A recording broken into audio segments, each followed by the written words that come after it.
Hey guys, Dr. Israetel here with none other than Konstantin Konstantinovs, one of the best lifters of all time, and of course the modern era, known for a variety of lifts, including that crazy no belt 939 deadlift, and world record total in 275s, a number of other pretty insane accomplishments, and of course the YouTube videos, indispensable, those crazy pull-ups and deadlifts and everything like that.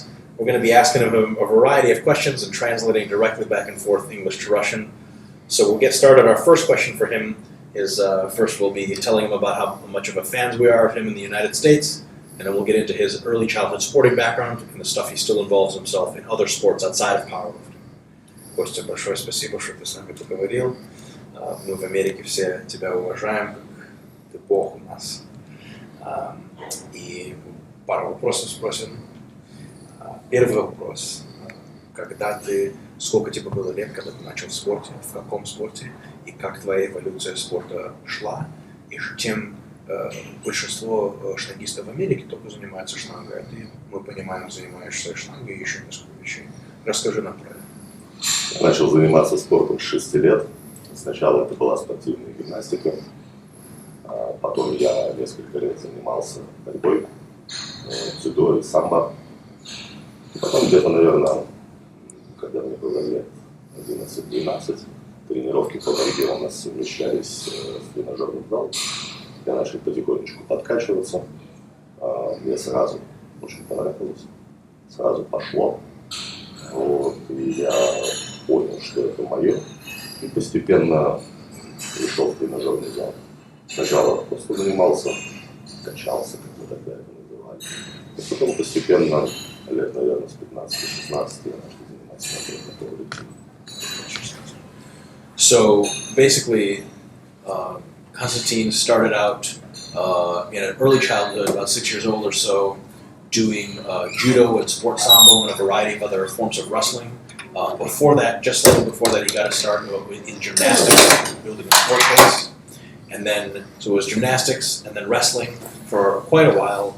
And then when he was about 11 years old, this is his first exposure to an actual formal gym setting with weights. He began to mess around a little bit with the weights, a little bit of pumping, which was called at the time, just working out. He really started to develop an affinity for it. He really liked what was going on. And at around age 15 is when he got into powerlifting for the first time. And that actually parlays us into our next question, which is when he got into powerlifting, how it happened, and how long he's been competing. Следующий вопрос. 15 лет ты начинал powerlifting. Как ты просто попал в этот спорт, или кто-то тебя пригласил, какой-то друг, может быть, родители, что такое, и сколько ты уже соревнуешься в этом спорте? Я начинал заниматься пауэрлифтингом в начале 90-х. Информации об этом спорте в то время было очень мало. Интернета не было, поэтому информацию подчерпывал из спортивных журналов и, соответственно, общался с ребятами в тренажерном зале, откуда брал информацию. И как-то мне рассказали, что есть такой вид спорта, как пауэрлифтинг. Я решил попробовать. У меня, в принципе, сразу получилось очень неплохо. Я понял, что мне нравится поднимать тяжело. Первые соревнования у меня были в 16 лет. Также продолжаю соревноваться до сих пор и буду соревноваться до того момента, пока будет позволять здоровье. Okay. So he basically got to start training like a lot of guys in the US do. At the time, there was no internet when he started training in the early 90s, and a lot of the information was difficult to come by, so the information that he got about training was really just from other guys in the gym, and training and just finding out whatever information he could find out. He trained for a while, and at age 16, he competed for the first time in his first powerlifting meet. He did quite well with it, but more than doing quite well, he realized he had a passion for the sport. He liked to train, he liked to lift, and he liked to lift heavy particularly. And he's been competing powerlifting ever since, and he loves the sport a whole lot, and he said he's going to train and compete in powerlifting until his health no longer allows him to do so, which hopefully is going to be for a very long time. Next question we have for him is what principles of training he thinks are indispensable to his preparation of the sport of powerlifting, and to what he would give other people advice for what must-dos in the sport of powerlifting. Следующий вопрос. Что люди должны делать, как необходимые методы в спорте, в тренировке пауэрлифтинга? И можно в тренировке, можно восстанавливать. Что ты думаешь, может быть, 2 или 3 как-то метода или 2 или 3 вещи? Первое, наверное, я считаю, что самое главное – это заложить хорошую базу. Проблема молодых пауэрлифтеров, что многие начинают тренироваться под экипировку, без базы. Я считаю, что без базы в будущем не будет результата. Второе – это недостаточное восстановление и слишком частое хождение на предельные веса. Я считаю, что восстановление, особенно нервной системы, это одно из самых важных принципов пауэрлифтинга. И третье, я считаю, что к спорту, если ты хочешь действительно добиться больших результатов, надо относиться серьезно, надо относиться со всей душой, надо любить это дело, надо отдавать полностью всего себя, только тогда ты достигнешь высокого. Интересно. So he's got 3 tips for being as successful as possible at powerlifting. Tip number 1 is that you have to build a big base especially of raw strength. He sees guys who are going to go on equipment, getting into equipment way too early without building a raw, fundamental big base of strength and of ability. The second concern is that you don't want to train too heavy too often. Recovery is a must. It's good to go heavy, but you have to make sure you get proper recovery, and going too heavy too frequently is a big problem that he sees in the sport. And lastly, if you're going to be good at powerlifting, you have to take it seriously. And with his voice, it sounds much scarier than the way I say it. But с твоим голосом намного серьезно, когда ты говоришь, надо серьезно говорить, да. And you have to take it seriously, and it has to be a passion of yours. You can't just half-ass powerlifting, because not a whole lot's going to happen. If you want to be good, it's got to be a serious part of the sport. Okay. Next question is about his diet. Is his diet specialized? And does it change in any meaningful way leading up to competition? Следующий вопрос. Спортивное питание, ваша диета. Какая у вас диета?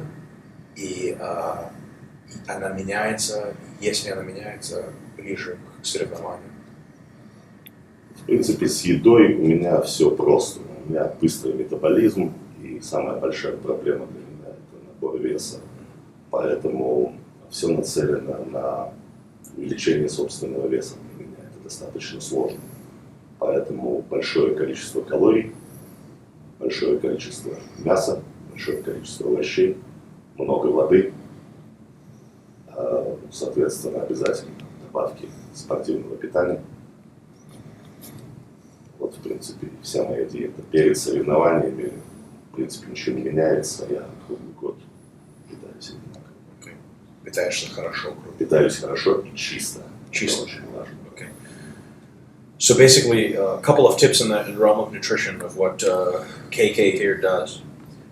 He makes sure he's got a very fast metabolism. So a problem he has is maintaining his weight as high as it needs to be for competition. So he needs to get a lot of food, which is consistent with a lot of meat, a lot of vegetables, lots of water to stay nice and hydrated, and he makes sure to get in the right kind of supplements, particularly protein shakes, and he does this year-round. He's always a good attention to nutrition. It doesn't really change much for pre-contest or far in the off-season. It's always good sound nutrition and clean food, lots of clean food, not dirty, anything like that, confetti, McDonald's. No garbage food. No garbage food, no candy, McDonald's, any of that kind of stuff. Clean food year-round for serious athletics, which is awesome. Next question is his thoughts about powerlifting in America, American lifters, etc. Что вы думаете про пауэрлифтинг в Америке, американских штангистов, то есть пауэрлифтеров, и как спорт идет в Америке, и как вы воспринимаете разницу спорта в России, в Латвии и с Америкой? Вообще считаю, что пауэрлифтинг зародился в США, это в первую очередь американский вид спорта. В Америке он развит, он развивается и набирает популярность. Я считаю, что это хорошо, это замечательно. В Америке много залов, хороших залов с хорошим оборудованием. Есть возможность заниматься, есть возможность идти вперед. И мне нравится американская школа пауэрлифтинга. В моей системе тренировок я бы сказал, что около 80% это американские методики, и около 20% российские. Интересно. So he's got a great respect for American lifting. He said powerlifting was really born in the United States. It's an American sport. And then in America, there was lots of good gyms. The sport is growing in popularity. There's lots of good equipment to be found, and there's lots of good opportunities for people to get really high-quality training in. And he also basically says that he's very heavily reliant on American training methods, and that probably about 80% of his training methods are American in nature or in derivative, and 20% are of Russian derivative. So he'd primarily consider his style an American style of powerlifting, which it is. Next question is common mistakes he sees people make and mistakes that people should avoid in their own powerlifting training. Самые большие ошибки, которые видите, которые люди делают тренировки в пауэрлифтинге, и не только люди, которые только начинают тренировки, они, конечно, очень много ошибок делают, а даже люди, которые, может быть, и профессионалы. Какие ошибки, может быть, 2 или 3 большие ошибки, которые сделали, которые, если бы у вас было, сказать им, не надо такие вещи делать? Ну, первое, я считаю, что одна из самых больших проблем пауэрлифтинга – это слишком много экипировки. Я считаю, что нужно больше тренироваться ровно, потому что пауэрлифтинг – это спорт, который показывает максимальную силу человека, а не то, как ему помогает специальное устройство в виде экипировки. Это первое. Второе, я считаю, что люди недостаточно придают внимание правильному восстановлению. Очень многие лифтеры, и начинающие, и профессиональные, перетренировываются годами. Правильное восстановление – это одно из самых главных и приоритетных качеств пауэрлифтинга. И третье, я бы сказал, что слишком много люди надеются на помощь медицины в спорте. Это большая ошибка. Надо надеяться больше на свои силы. So 3 main problems he sees in powerlifting. Number 1, people relying too much on equipment and particularly not training enough raw. Powerlifting is a sport of strength, testing the human body's ability to produce force, not how fancy you get with the use of equipment. So you must train raw a lot to build actual strength that'll carry over into everything else. Number 2, a lot of people are under-recovering and thus overreaching and overtraining. Some of these people are essentially overreaching for years on end without knowing it. They're just not getting enough recovery. Proper attention to recovery of all sorts is critical to powerlifting, and a lot of people just don't do it. And lastly, последняя была медицина. Some people rely too much on sport supplements. The innuendo is there 100%, okay? So basically a lot of guys are taking a ton of gear, a variety of sorts, and essentially their answer to everything is to take more gear. But if the priority's not there, proper nutrition, proper rest, proper recovery, proper program design, all of the fundamentals are much more important. So you can't outgear your way out of a crappy program or crappy diet, and it's a fool's errand, essentially. That would be the conclusion there. Okay. Почти последние, переходим к вопросу. Как у вас... Сейчас спросим по-английски потом. So next question is exercises that are indispensable or very good for raising the deadlift outside of the deadlift itself. Упражнения, которые поднимают результат в тяге, но не сама тяга. Упражнения, которые вам очень нравятся и почему не работают. Я считаю, что для сильной тяги нужно развивать практически все группы мышц, развивая их дополнительными упражнениями. Одно из самых важных, я считаю, это развитие мышц брюшного пресса. Без сильного пресса не будет хорошей тяги и будут травмы спины. Это первое. Второе, одно из моих любимых упражнений, это та же становая тяга, но разбитая на части. Например, deficit deadlift и тяга с резинами или цепями. Это одно из моих любимых упражнений. Также очень много придаю значения тренингу верха спины. Это подтягивание, прокачка широчайших на тренажерах. Спина должна быть развита не только в нижней части, но и вся полностью. Также очень много значения придают гиперэкстензии различного вида. So 3 tips for the deadlift. One big tip is to make sure you have a strong core, particularly strong abdominals. If your abdominals are very strong, you're going to generate a lot more power and get a lot more out of the deadlift. Number 2, good method to train the deadlift is a lot of partial variants or modified variants of the deadlift. Deficit deadlifts, rack deadlifts, and particularly Kostya's favorite is pulling against bands or chains in a variety of ways in the deadlift. And lastly, upper back work, a variety of pulls, pull-ups, and also hyperextensions of variety of sorts. Essentially, all this extra volume for the back, a big strong back, strong abs, and a variety of alternate deadlifting styles would be his big tips for the deadlifts. Next question is going to be how his training changes, if much, as he comes closer to a meet. Как ваша тренировка меняется, когда вы подходите к соревнованию, может быть, месяц соревнования? Что у вас меняется? Я, в принципе, круглый год, независимо от того, выступаю или нет, тренируюсь очень тяжело, практически соревновательным уровнем. За 2-3 недели до соревнований я просто немножечко сбрасываю объемы, убираю дополнительные упражнения, делаю поменьше веса и даю телу максимально восстановиться перед соревнованиями. Но, в принципе, система тренировок практически круглый год одинаковая. So basically, he trains hard and heavy year-round, and a lot of the weights he handles year-round are pretty close to the maximal contest weights that he's going to do. What he does leading up a couple weeks before the meet is he's going to drop his total volume of work. He's also going to drop a lot of assistance exercises out and stick with the core movements.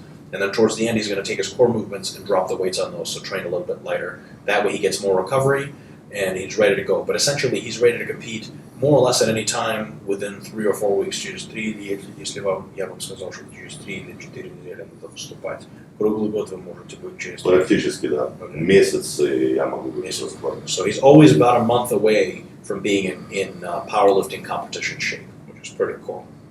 Okay. Next question is he trained by himself or with a trainer, and how does that whole process work? Ваши тренировки. With a coach. I'm used to the Russian translation. Вы с тренером работаете или сам собой? И кто вас подготавливает, или вы все сами делаете? У меня никогда не было тренера.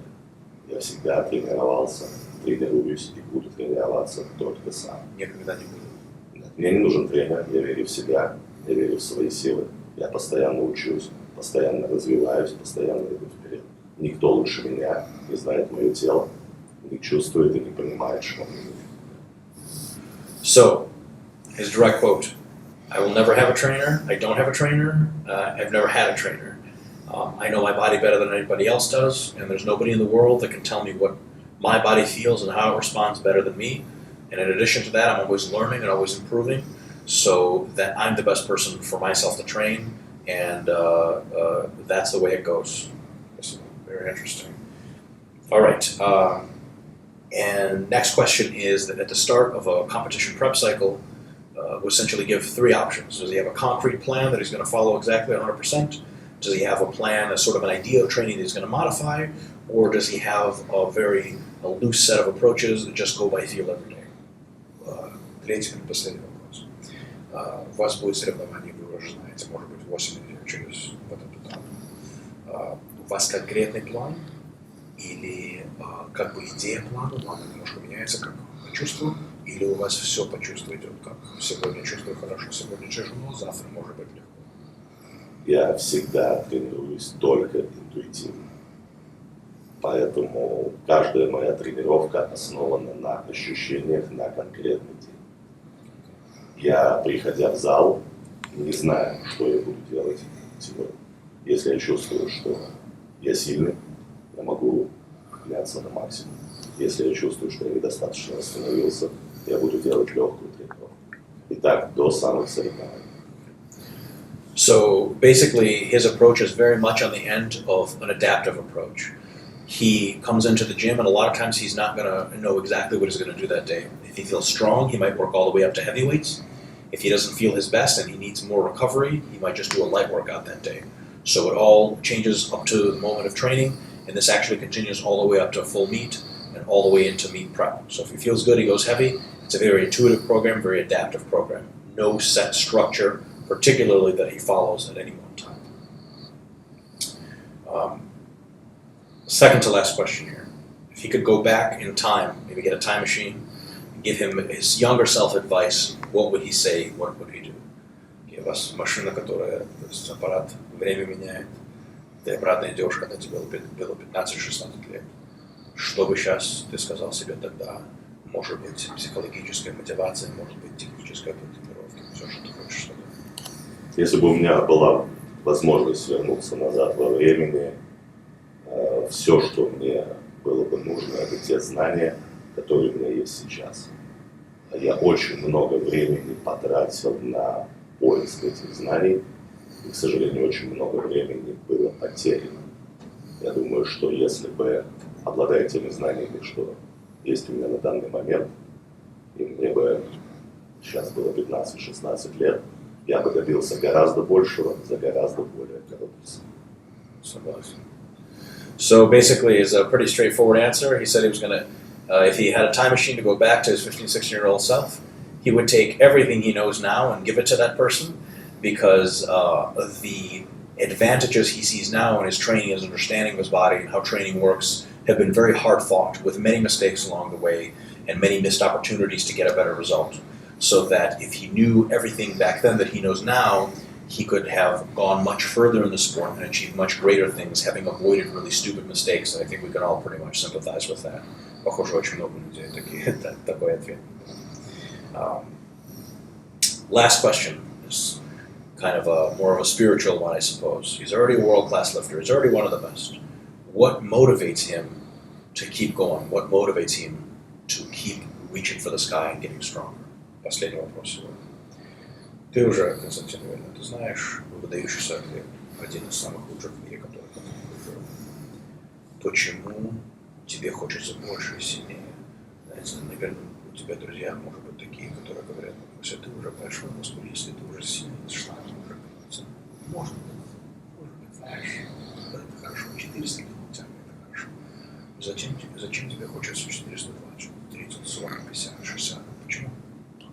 Я максималист, и для меня нет пределов. Предел только у нас в голове.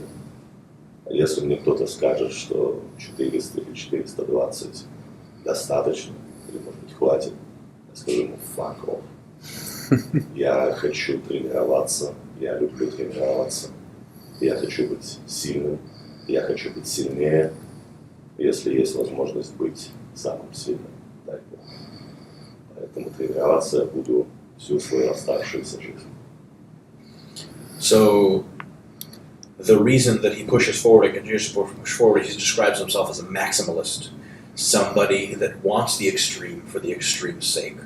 If anyone was to tell him, oh, maybe a 420 pull is good enough, maybe this is good enough, he said in a completely direct translation, actually no translation at all in English, to fuck off. That he has no business limiting himself. He wants to get as strong as he possibly can for as long as he can, and that he, God willing, will become the strongest ever. And the stronger, the better, and he's going to do that for as long as he possibly can because of passion. That's it. В сердце есть, да? Просто надо. So it's just in his heart. Хочу. So he just wants to be stronger. That's it. And that's the only thing that matters, is that constant desire deep down inside. I guess that, Chad, do you have anything to add to that? No. All set? Okay. I guess that wraps it up. Big thank you to Konstantin Konstantinovs. Спасибо большое. Очень приятно. And that wraps it up for us at JTS. See you guys next time. Hey guys, big hi from Australia. We have a big competition coming up. Stay strong, train powerlifting, train raw, be healthy. Have a good day.